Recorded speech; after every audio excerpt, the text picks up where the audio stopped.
I've been an underwater stills photographer and filmmaker since the late 1970s.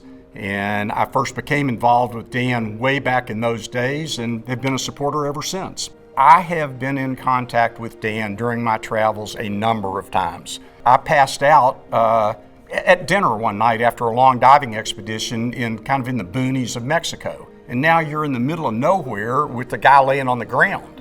And the first thing we did was call Dan. Got directed to medical authorities and was fine.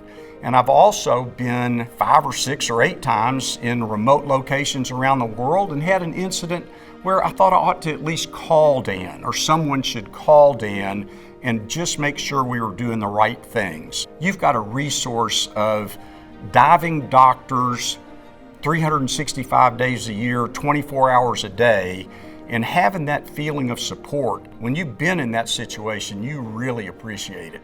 I've been diving for 50 years, and I've seen a huge change in diving safety and our protocols, but how do you learn about it? And the resource is Alert Diver, and the resource for me is Dan and the diving doctors that are affiliated with it. I'm Marty Snyderman, and that's why every diver should be a member.